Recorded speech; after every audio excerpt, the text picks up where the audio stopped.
La Salamanca de los Valles. Me llamo Sixto. Tengo 74 años y vivo en el mismo paraje de los Valles Calchaquíes donde nací, a unos kilómetros de Belén, en Catamarca. Toda mi vida la pasé acá, entre estos cerros y esta tierra colorada que en verano huele de una manera que no se parece a ningún otro lugar del mundo. Lo que voy a contar no lo conté nunca fuera del pueblo. No porque tenga miedo de contarlo, sino porque hay cosas que cuando salen del contexto donde ocurrieron pierden algo importante. Pierden el peso que tienen acá, donde la gente sabe de qué se habla cuando se mencionan ciertas cosas sin nombrarlas directamente. Acá en el valle todo el mundo sabe que es la Salamanca. Nadie la llama así en voz alta. Pero todos saben. Tenía 18 años cuando conocí a los músicos. Eran 3. 2 eran del pueblo, chicos que yo conocía de toda la vida y que de un día para el otro empezaron a tocar de una manera que no correspondía a lo que habían aprendido. El tercero era de afuera, de un paraje más al norte que nadie ubicaba bien, que había llegado al pueblo sin que nadie supiera muy bien cuándo ni por qué y que se había quedado. Tocaban la caja y el erquencho de una manera que no era normal. No porque fueran técnicamente perfectos, que también, sino por algo que estaba debajo de la técnica. Algo que cuando los escuchabas te hacía sentir cosas que la música no debería poder hacer sentir. Una tristeza que no era tristeza del todo. Una alegría que tampoco era alegría del todo. Algo intermedio que no tenía nombre pero que se instalaba en el pecho y tardaba días en irse. La gente grande del pueblo los miraba de otra manera cuando tocaban. No con admiración. Con otra cosa. Yo era chico y no entendía esas miradas. Me hice amigo del que era de afuera, el tercero, que se llamaba Ramiro y que tenía una manera de hablar que enganchaba. Era de esas personas que hacen que uno quiera seguir escuchando sin saber exactamente qué es lo que dicen que vale tanto la pena escuchar. Una noche me dijo que si quería saber de dónde venía lo que tocaban, que fuera con ellos al día siguiente. Le pregunté a dónde. Me dijo que a un lugar en las afueras del pueblo donde se reunían seguido. Que no era para cualquiera pero que a mí me quería llevar porque veía algo en mí que no veía en otros. Debería haber preguntado qué veía. No pregunté. Dije que sí. Salimos al día siguiente cuando el sol estaba bajando. Los 4, los 3 músicos y yo. Caminamos por un camino de tierra que conozco de ir al campo pero que en un punto tomamos un desvío que yo no recordaba haber visto antes, hacia el cerro, por una quebrada angosta que se iba cerrando a medida que subíamos. Ramiro caminaba adelante sin dudar. Los otros 2 detrás de él. Yo cerrando la fila y preguntándome en algún momento si era una buena idea aunque sin llegar a detenerme. La cueva estaba al final de la quebrada. No era una cueva pequeña. Tenía una entrada que permitía entrar de pie y que se abría hacia adentro en un espacio considerablemente más amplio. De afuera no se veía la profundidad real porque la oscuridad adentro era densa desde el primer metro. Había gente adentro. No voy a decir cuánta porque honestamente no lo sé con precisión. La luz adentro venía de velas o de algo parecido a velas que producían una iluminación irregular que no permitía ver bien los extremos del espacio. Había sombras que podían ser personas y sombras que podían ser otra cosa y en ese momento no tenía manera de saber cuál era cuál. Lo que voy a decir sobre lo que vi adentro lo voy a decir con cuidado porque quiero ser preciso y no exagerar. Había música. No la que tocaban los 3 músicos del pueblo sino algo que ya estaba sonando cuando entramos, que venía de un punto que no pude ubicar con claridad y que era distinta a cualquier música que yo hubiera escuchado. No en el instrumento ni en la melodía exactamente. En la manera en que afectaba el cuerpo. Como si el sonido tuviera temperatura. Como si se pudiera sentir en la piel además de en los oídos. Había personas en distintos puntos de la cueva haciendo cosas que en la penumbra no podía ver con claridad y que en algún momento dejé de intentar ver con claridad porque algo me dijo que era mejor no hacerlo. Y había algo más, en el fondo, que no voy a describir porque no encontré las palabras en 56 años de intentarlo y no creo que las vaya a encontrar ahora. Estuve adentro un tiempo que no pude estimar bien. El tiempo adentro de esa cueva no funcionaba como el tiempo afuera. Eso lo sé porque cuando salí era de madrugada y yo hubiera jurado que no habían pasado más de 1 hora desde que habíamos entrado. Lo que me hizo salir fue una sensación. No fue miedo exactamente, aunque el miedo estaba. Fue algo más específico. Una claridad repentina, de esas que llegan sin aviso, de que si me quedaba más tiempo adentro de esa cueva algo iba a cambiar en mí de una manera que no iba a poder revertir. No sé cómo explicarlo mejor. Fue como entender de golpe que había una línea y que estaba a punto de cruzarla. Me levanté y salí. Ramiro me vio salir y no dijo nada. Solo me miró con una expresión que tampoco supe leer bien en ese momento. Después me di vuelta y fui por la quebrada de vuelta al camino sin mirar atrás. Los 3 músicos siguieron tocando. Durante años fueron los mejores de toda la región. La gente los buscaba para las fiestas, para los festivales, para cualquier ocasión donde hubiera música. Tocaban de una manera que nadie podía explicar bien y que todos querían escuchar. La gente grande del pueblo seguía mirándolos de la misma manera. Ramiro, el de afuera, desapareció del pueblo unos 2 años después de esa noche. Sin aviso, sin despedirse de nadie, como había llegado. Nadie supo a dónde había ido y nadie preguntó demasiado. De los otros 2, los del pueblo, el primero murió a los 32 de una enfermedad que los médicos no supieron diagnosticar bien. El segundo llegó a los 40, que en ese entonces y en ese lugar era relativamente joven todavía. Murió en un accidente que nadie terminó de entender. Ninguno llegó a viejo. Como ninguno de los que esa noche se quedaron adentro de la cueva llegó a viejo. Lo supe después, con los años, cuando fui entendiendo quiénes habían estado ahí y rastreando sus historias.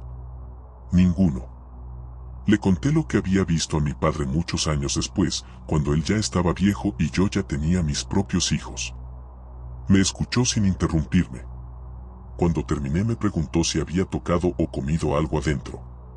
Le dije que no. Se quedó callado un momento. Me dijo que por eso había salido.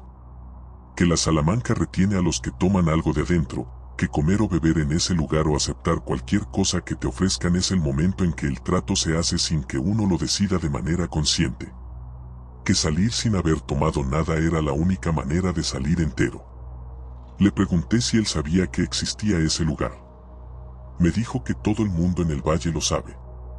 Que nadie lo nombra porque nombrarlo es llamar la atención sobre uno mismo de una manera que no conviene. Que la cueva no siempre está en el mismo lugar exacto, que se mueve, que aparece para quien la está buscando aunque no sepa que la está buscando. Le pregunté si yo la había estado buscando. Se quedó callado un tiempo antes de responder. Me dijo que los jóvenes que siguen a personas como Ramiro siempre están buscando algo, aunque no sepan qué. Que esa búsqueda es lo que la Salamanca detecta. Que tuve suerte de que la línea que no debía cruzar fuera visible para mí cuando lo fue. Que no todos la ven a tiempo. Tengo 74 años y sigo viviendo en este paraje. Nunca volví a la quebrada donde estaba la cueva. La busqué una vez, de día, con la excusa de ir al campo. No la encontré. El desvío que habíamos tomado esa noche no estaba. No me sorprendió. Mi padre me había dicho que la cueva aparece para quien la está buscando. Esa vez ya no la estaba buscando. Y eso, supongo, es la única victoria que se puede tener contra ciertas cosas. No buscarlas más. El Coquena del Cerro. Me llamo Bernardo. Tengo 61 años y vivo en Abra Pampa, en la Puna Jujeña, desde siempre. Soy de los que conocen esa geografía de adentro, los cerros, las quebradas, los salares, los caminos que no aparecen en ningún mapa porque los hizo el tiempo y los pies de la gente antes de que existieran los mapas. Lo que voy a contar no me enorgullece. Implica admitir que hacía algo que no debía hacer y que las consecuencias de hacerlo fueron de una naturaleza que todavía hoy no termino de entender del todo. Pero es verdad. Y creo que vale la pena contarlo. Durante varios años, cuando tenía poco más de 30, cazaba en la Puna de manera furtiva. No lo voy a adornar con otras palabras porque no las merece. Sabía que estaba prohibido, sabía que las vicuñas estaban protegidas, y lo hacía igual porque el dinero que entraba por esa vía era considerable y porque en esa época de mi vida el criterio no era mi mayor virtud. Conocía bien las zonas donde la vigilancia era menor y los horarios en que era más seguro moverse. Tenía mis rutas, mis puntos de acceso, mis maneras de entrar y salir sin dejar rastro visible. Era cuidadoso. Nunca tuve problemas con las autoridades. Los problemas que tuve vinieron de otro lado. Fue en octubre de hace casi 30 años. Octubre en la Puna Jujeña es el final de la época seca, cuando el pasto empieza a verdear con las primeras lluvias y las manadas de vicuñas se mueven más que en otros meses. Buena época para lo que yo hacía, aunque ahora me cueste decirlo así. Había seguido a una vicuña que había herido en un primer disparo y que había escapado hacia una quebrada que conozco. Una quebrada angosta y profunda que sube entre dos cerros y que en su parte más alta tiene unas rocas grandes donde las vicuñas a veces se refugian. La seguí durante un buen rato. El rastro era claro en la tierra y en el pasto aplastado por su paso. Subí más de lo que solía subir en esa quebrada, más de lo que me convenía porque a esa altura el regreso de noche se complica y ya era tarde. La encontré al fondo de la quebrada, cerca de las rocas grandes. Y junto a las rocas, parado sobre una de ellas, estaba lo que no debería haber estado. Era pequeño. Eso fue lo primero que registré. No la estatura de un niño sino una pequeñez de otra naturaleza, con unas proporciones que no correspondían del todo a las de ningún adulto que yo pudiera recordar. La ropa era colorida, con esos colores que uno ve en los tejidos de las comunidades de la Puna, rojos y amarillos y naranjas que en el contexto de ese cerro gris y marrón llamaban la atención de una manera que no necesitaba explicación. Estaba parado sobre la roca mirándome. No con sorpresa. No con miedo. Con una atención tranquila y total que en ese momento me resultó más perturbadora que cualquier gesto agresivo hubiera sido. La vicuña herida estaba a unos metros de él. Quieta. Como si la presencia de esa figura la hubiera calmado de una manera que mi persecución de las últimas horas no había podido alterar. Me detuve. El rifle en las manos de repente me pesaba de una manera que no había pesado nunca. No de manera física exactamente. De otra manera que no sé describir mejor que eso. Como si el peso moral de lo que estaba haciendo en ese momento se hubiera materializado de alguna forma concreta. La figura me miraba. No dijo nada. No hizo ningún gesto. Solo me miraba con esa atención completa que te hace sentir que alguien está viéndote de verdad, no la superficie sino lo que hay debajo. La expresión no era humana del todo. No de manera obvia ni grotesca. Era más sutil que eso. Como cuando uno mira un retrato muy bien pintado y en algún momento nota que los ojos no se comportan del todo como los ojos de una persona real. Algo levemente fuera de lugar que el cerebro registra pero que no puede ubicar con precisión. No disparé. No fue una decisión heroica ni ética. Fue que en ese momento no pude. Las manos estaban en el rifle y el rifle no se movió. No sé si fue parálisis o algo más concreto que eso. Solo sé que no disparé y que en algún momento bajé el arma sin haberlo decidido conscientemente. La figura siguió mirándome durante un tiempo que no supe medir. Después, sin ningún gesto previo, se fue. No bajó de la roca ni caminó hacia ningún lado. Simplemente ya no estaba en el mismo momento en que yo parpadeé o aparté la vista un segundo. La roca estaba vacía y la vicuña, que también había desaparecido, no había dejado rastro de hacia donde había ido. Bajé la quebrada lo más rápido que el terreno me permitió. Esa noche, cuando llegué a casa, el rifle no estaba. No en el lugar donde siempre lo guardaba, no en el vehículo, no en ningún punto del camino donde pudiera haberlo dejado. Simplemente no estaba. Como si nunca hubiera existido aunque yo lo había traído en las manos hasta la entrada de mi casa. No dormí bien esa noche. A la mañana siguiente encontré uno de mis perros muerto en el patio. No había ninguna marca visible, ninguna señal de que algo lo hubiera atacado. Simplemente muerto, en el lugar donde dormía, con una quietud que no correspondía a ninguna muerte natural que yo hubiera visto antes. Durante las semanas siguientes perdí animales con una regularidad que no tenía ninguna explicación veterinaria. Perros, gallinas, 2 cabras que estaban perfectamente bien la tarde anterior. Siempre sin marcas, siempre sin causa aparente, siempre con esa quietud específica que no correspondía a ninguna enfermedad ni a ningún predador. Le conté lo que había visto en la quebrada a un hombre mayor del pueblo que es de los que saben de estas cosas sin necesitar que nadie se las explique. Se llama Don Próspero y tiene más de 80 años. Lo que queda de 80 años vividos en la puna jujeña. Me escuchó sin interrumpirme. Cuando terminé me preguntó si había disparado. Le dije que no había podido. Asintió como si eso explicara algo. Me dijo que lo que yo había visto era el coquena. Que en la puna jujeña la figura existe desde antes de que hubiera palabras en español para nombrarla. Que es el protector de las vicuñas y de todos los animales de la altura. Que cuando alguien caza en su territorio sin permiso, él aparece.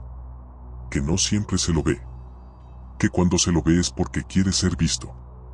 Le pregunté por qué no había hecho nada cuando me vio ahí con el rifle. Me dijo que el coquena no necesita hacer nada en el momento. Que lo que hace lo hace después, a su tiempo, con su propia lógica que no es la nuestra. Le pregunté si los animales iban a seguir muriendo. Don Próspero me dijo que dependía de mí. Que el coquena da una advertencia. Que lo que yo había vivido hasta ese momento era la advertencia. Que si volvía a cazar en la puna la cosa no iba a quedarse en los animales domésticos. No me lo dijo con dramatismo. Me lo dijo con la calma con que le dice a alguien que si toca el fuego se va a quemar. Le pregunté qué tenía que hacer. Me dijo que no volver a cazar. Que era así de simple y así de difícil. Que el coquena no acepta compensaciones ni disculpas. Que la única manera de cerrar lo que yo había abierto era no abrirlo de nuevo. Le pregunté si los animales iban a seguir muriendo aunque dejara de cazar. Me dijo que probablemente no. Que la advertencia servía para eso, para advertir. Que si la advertencia funcionaba, el mensaje había llegado y no había razón para seguir. Dejé de cazar en la puna. No de manera gradual ni con recaídas. De golpe, de un día para el otro, con la claridad de alguien que entendió algo que no quería haber necesitado entender de esa manera. Los animales dejaron de morir. No de inmediato, hubo 2 más en los días siguientes, pero después paró. La última cabra que murió fue un jueves y desde ese jueves hasta hoy no perdí ningún animal de esa manera. Hace casi 30 años de eso. Tengo 61 y nunca volví a cazar en la puna. No por miedo exactamente, aunque el miedo también está. Sino porque algo cambió en la manera en que veo esas quebradas y esos cerros desde esa tarde. Antes los veía como un lugar donde había recursos que podían aprovecharse. Ahora los veo como lo que son. Un lugar que pertenece a algo que lleva ahí mucho más tiempo que yo y que tiene sus propias reglas que no necesitan mi aprobación para ser válidas. Don Próspero me dijo algo más esa vez que no olvidé. Me dijo que el coquena no perdona 2 veces. No sé si es verdad. No tengo ningún interés en averiguarlo. Si sentiste algo con la historia anterior, espera a escuchar la que viene. Si esto te está atrapando, puedes dejar tu like y suscribirte. La viuda del río. Me llamo Arsenio. Tengo 58 años y pesco el Paraná desde los 15, cuando mi padre me llevó por primera vez a la orilla y me enseñó lo que su padre le había enseñado a él. Soy de un paraje cerca de Goya, en Corrientes, y el río es parte de mi vida de una manera que la gente que no creció al lado de un río grande no termina de entender. El Paraná de noche no es el mismo río que el Paraná de día. Tiene otra personalidad, otra presencia. Los que lo trabajamos de noche lo sabemos y lo respetamos de una manera específica que de día no hace falta. Lo que vi esa noche en la niebla me enseñó que había cosas en ese río que yo todavía no había aprendido a respetar como correspondía. Fue en junio de hace 8 años.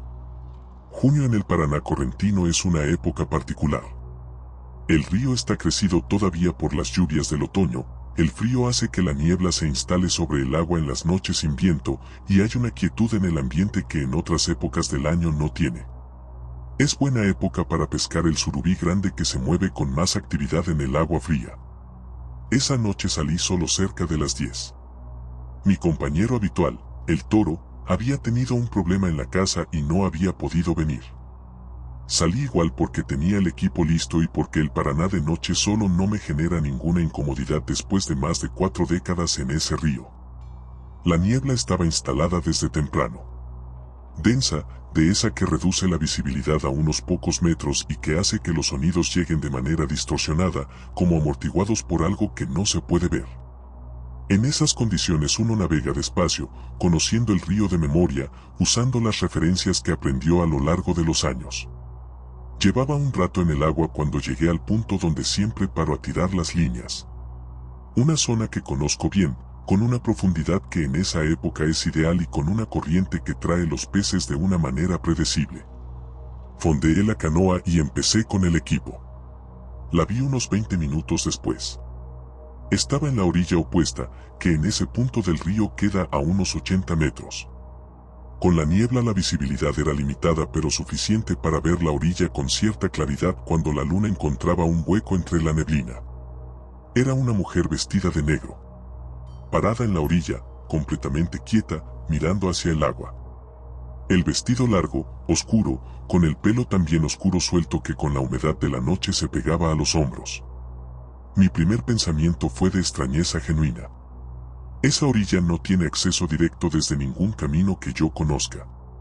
Para llegar ahí desde tierra firme hay que cruzar un bañado considerable o rodear por un tramo que lleva más de 1 hora de caminata. No es imposible, pero es lo suficientemente difícil como para que nadie lo haga de noche sin una razón muy concreta. Le grité. Le pregunté si estaba bien, si necesitaba ayuda.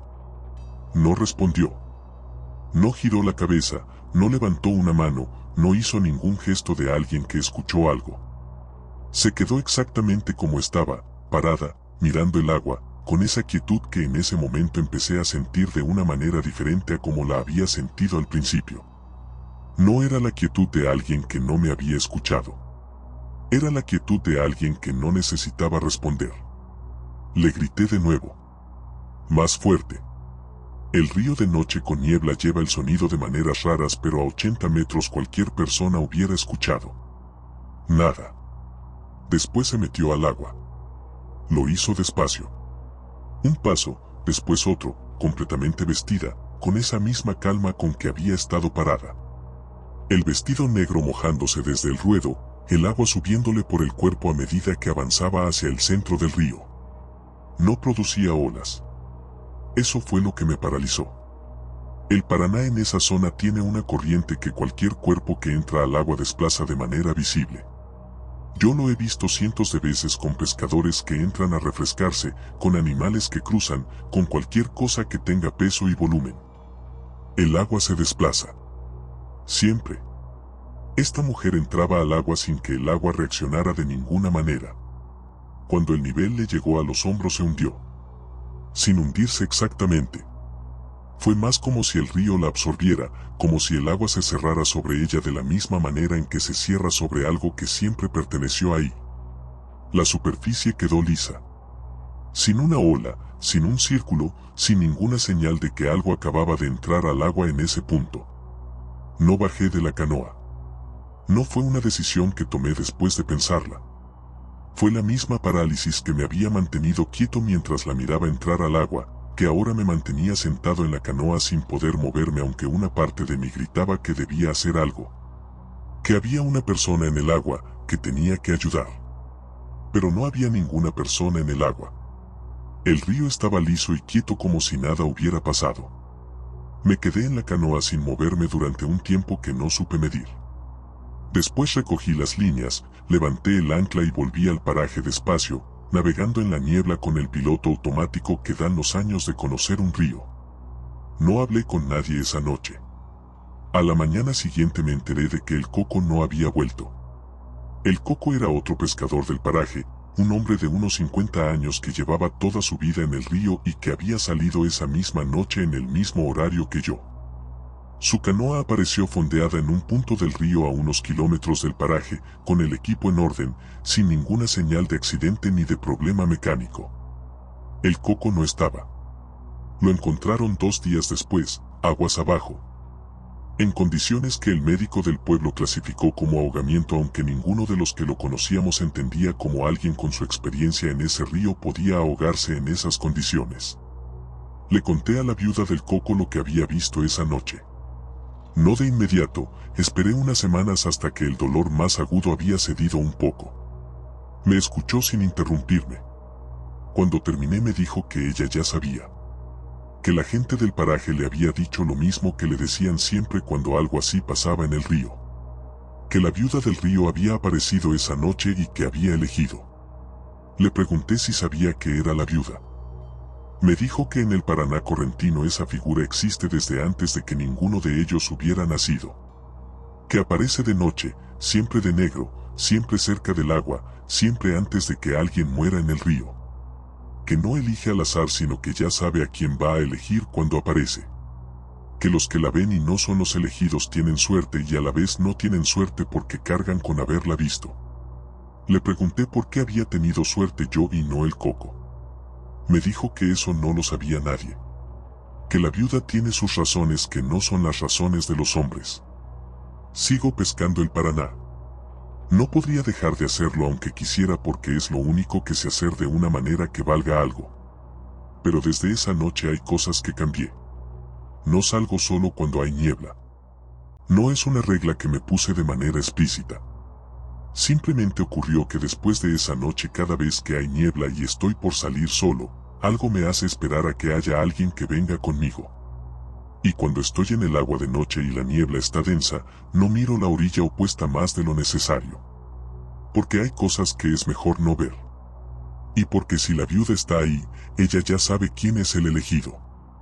Y rezar para que no seas vos es lo único que podés hacer. El Cacuy del Monte Tucumano. Me llamo Graciela. Tengo 52 años y soy de un paraje rural del sur de Tucumán, cerca de la zona donde la provincia empieza a parecerse más a Santiago del Estero que al norte verde y húmedo. Es una zona de transición donde el monte tucumano se va secando, donde los árboles son más bajos y más espaciados y donde de noche el silencio tiene una calidad diferente al de otras partes. Crecí ahí y me fui a los 20 a vivir a la ciudad. Pero la infancia en ese monte me dejó cosas que la ciudad nunca pudo sacarme del todo. Lo que busqué esa noche siendo adolescente es una de esas cosas. El grito empezó a escucharse ese verano, cuando yo tenía 15 años. No era nuevo del todo. Los mayores del lugar lo conocían de antes, de cuando ellos eran chicos, y mi abuela decía que su madre lo había escuchado también. Pero ese verano volvió con una frecuencia que no había tenido en años y que hacía que las noches en el paraje tuvieran una tensión particular. Era un grito largo, agudo, que venía del monte en la dirección sur, siempre de madrugada, siempre en noches de calor. No era constante. Podía pasar una semana sin escucharse y después aparecer 3 noches seguidas. Los mayores decían que era un pájaro. Lo decían de una manera que ningún chico del paraje se creía del todo porque cuando los adultos dicen que algo es un pájaro con esa cara específica, uno aprende rápido que probablemente no es un pájaro. Mi abuela era la más categórica. No era un pájaro y punto. Y nadie debía salir a buscar el origen de ese sonido de noche. Eso tampoco lo decía como una recomendación. Lo decía como una instrucción que no admitía negociación. Fui igual.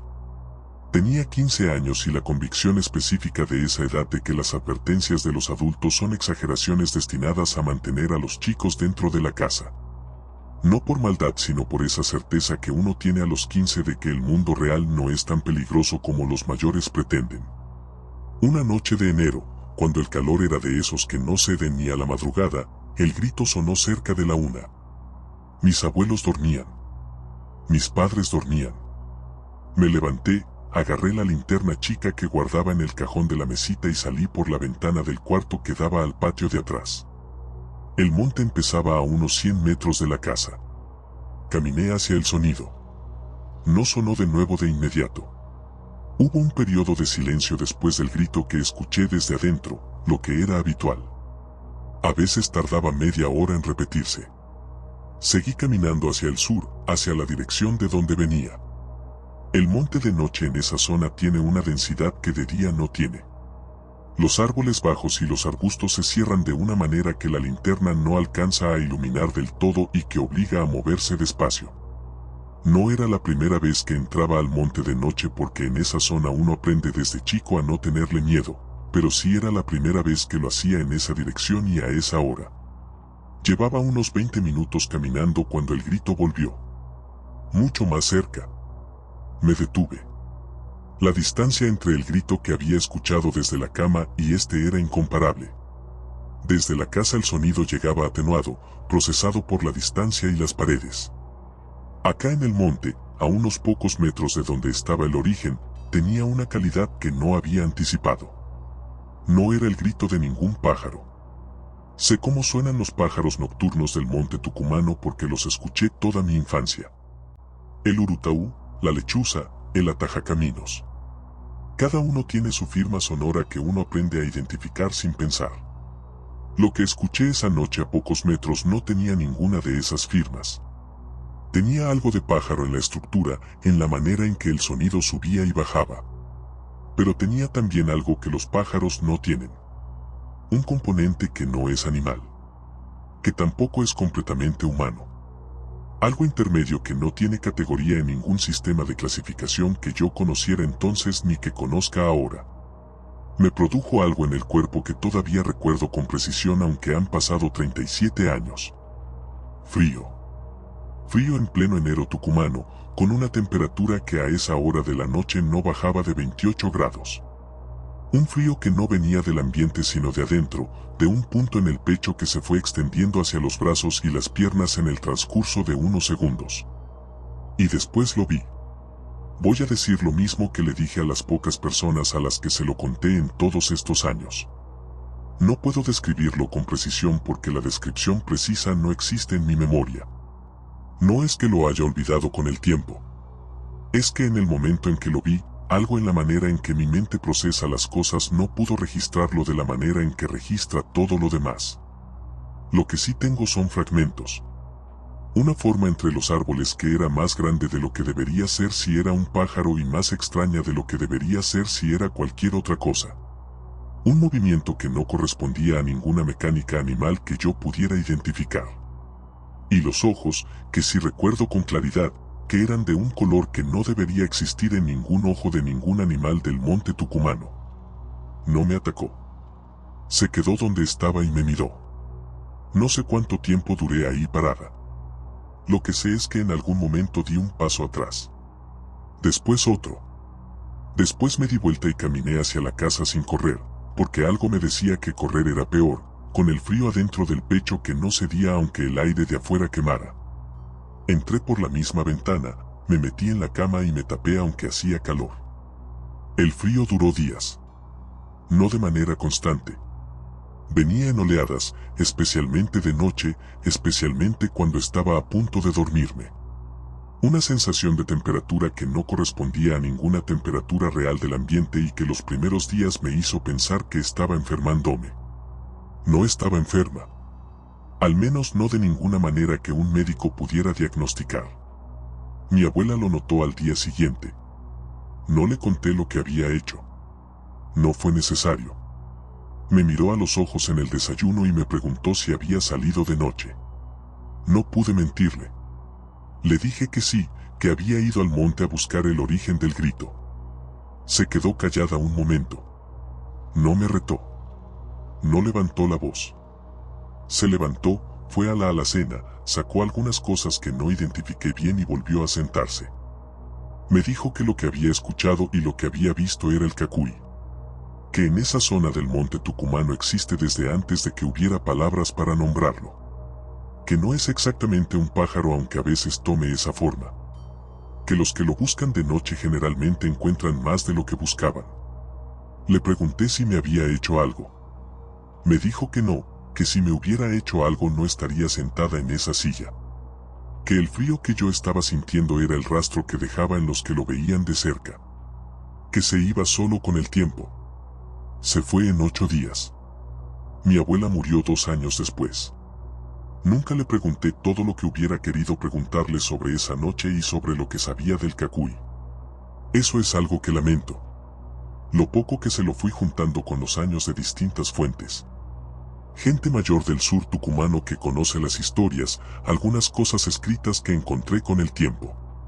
El cacuy aparece en la tradición oral de varias provincias del norte argentino. Siempre asociado a un grito de madrugada, siempre en el monte, siempre con esa calidad de sonido que no termina de ser pájaro ni de ser otra cosa. Nadie que yo haya encontrado pudo describirlo bien. Todos dicen lo mismo que digo yo. Que la mente no retiene bien ciertas cosas. Creo que eso no es un defecto de la memoria.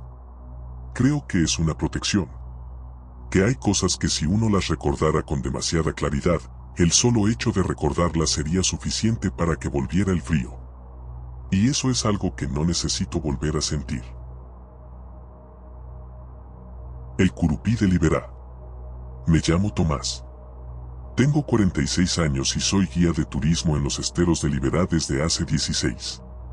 Nací en Corrientes capital, pero me vine a vivir acá hace 20 porque este lugar te agarra de una manera que es difícil de explicar a quien no lo conoce. Los esteros tienen una vida propia que no se parece a ningún otro ecosistema del país y trabajar mostrándoselo a la gente nunca dejó de parecerme un privilegio. También tiene sus reglas. Reglas que no están escritas en ningún reglamento de turismo pero que existen igual. Reglas que aprendí de los pobladores locales que llevan generaciones acá y que conocen el Liberá de una manera que yo todavía estoy aprendiendo. Lo que pasó esa tarde me enseñó una de las más importantes. Fue en noviembre de hace 3 años. Noviembre en el Liberá es calor y agua. El estero está en uno de sus niveles más altos del año y la vegetación tiene esa densidad exuberante que en invierno no tiene. Es buena época para las recorridas porque la fauna está activa y los colores del paisaje son de los más intensos del año. Tenía un grupo de 6 turistas. 4 eran de Buenos Aires, 2 eran de Rosario. Todos adultos, todos con experiencia en ecoturismo aunque ninguno conocía el Liberá. 5 de los 6 eran exactamente el tipo de visitante que uno quiere. Respetuosos, atentos, con ganas de aprender. El sexto era Martín. No voy a decir su apellido porque no hace falta y porque lo que le pasó no merece más exposición de la que ya tiene en mi memoria. Era un hombre de unos 35 años, de esos que llegan a un lugar nuevo con la convicción de que ya lo conocen. Que hacen preguntas no para escuchar la respuesta sino para demostrar que ya saben. Que comentan lo que ven con una ironía que busca distancia, como si admirar algo directamente fuera una muestra de ingenuidad. Durante toda la caminata de la mañana había hecho comentarios que en otro contexto hubieran sido simplemente molestos. En el Liberá eran otra cosa. Salimos en las canoas cerca de las 4 de la tarde para el recorrido fluvial de la tarde. Es el que más me gusta porque la luz a esa hora hace que el estero tenga un color que a la mañana no tiene, y la fauna empieza a moverse de una manera diferente anticipando el anochecer. El grupo se distribuyó en 2 canoas. Yo manejaba la primera con 3 personas. Un guía local que trabajo con frecuencia, Pablo, manejaba la segunda con los otros 3, entre ellos Martín. Los primeros 40 minutos fueron perfectos. Vimos yacarés, una familia de carpinchos en la orilla, un par de especies de aves que siempre generan reacción en los grupos porque son difíciles de ver en otros lados. El grupo de mi canoa estaba callado y atento. La canoa de Pablo avanzaba detrás con el mismo ritmo. Lo de Martín empezó de manera gradual y fue subiendo de tono. Primero fueron comentarios sobre el olor del agua, que en el estero tiene una particularidad que a algunos les molesta y a otros les parece parte del paisaje. Normal. Después fueron comentarios sobre los yacarés, si eran peligrosos de verdad o si era todo marketing turístico. Todavía manejable. Pero en un punto del recorrido que conozco bien, un sector del estero donde la vegetación flotante es más densa y donde el agua tiene una quietud particular que siempre me parece casi sagrada. Martín dijo algo que Pablo me transmitió después con una incomodidad que no era habitual en él. Dijo que el lugar era básicamente un pantano glorificado y que no entendía por qué la gente pagaba para venir a ver agua marrón y bichos. Pablo me lo dijo en voz baja cuando las canoas estuvieron cerca. Me lo dijo con la expresión específica de alguien que creció en ese lugar y que sabe que hay cosas que no conviene decir en ciertos puntos del estero.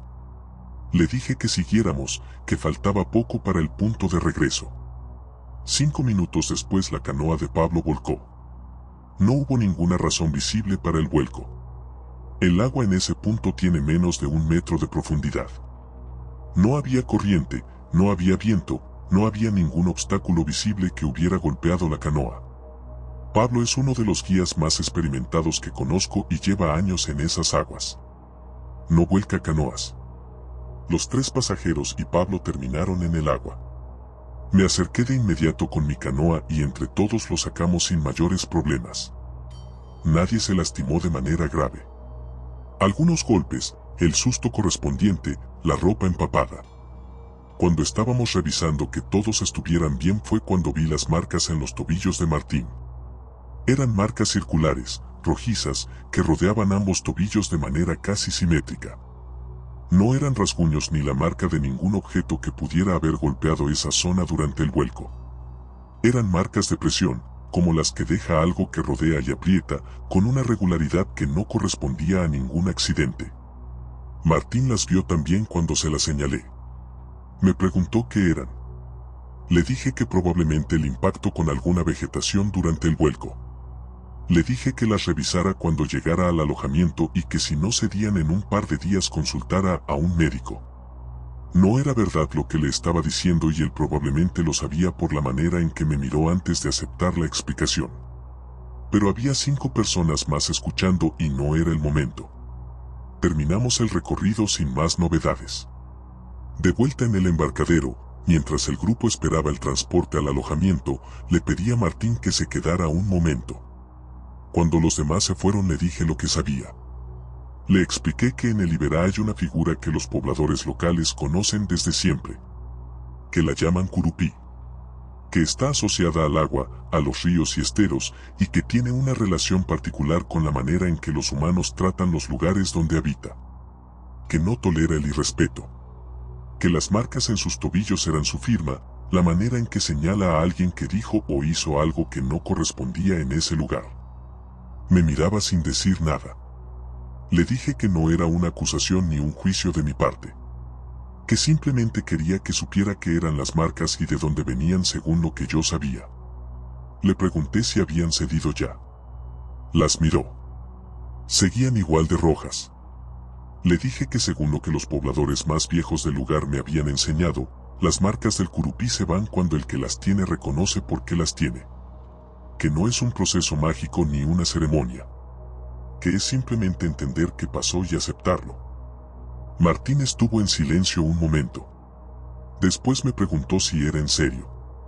Le dije que llevaba 16 años trabajando en ese lugar y que había aprendido a tomar en serio las cosas que los que lo conocen de toda la vida tomaban en serio. Que podía hacer lo que quisiera con esa información. Se fue sin decir mucho más. Me escribió 4 días después, cuando ya estaba de vuelta en Buenos Aires. Me dijo que las marcas habían desaparecido al día siguiente de volver. Que había pensado en lo que le había dicho. Que no sabía qué creer exactamente, pero que el viaje le había dejado algo que no esperaba llevarse. No me especificó qué. No hizo falta. Hay lugares que enseñan de maneras que las aulas no pueden. El Iberá es uno de esos lugares. 16 años trabajando en él me enseñaron que el respeto no es opcional acá. No porque haya una regla que lo exija, sino porque hay algo en ese estero que lo exige por su cuenta. Y que cuando no lo recibe, encuentra la manera de pedirlo. Esto es Horror Code y aún queda mucho por contar.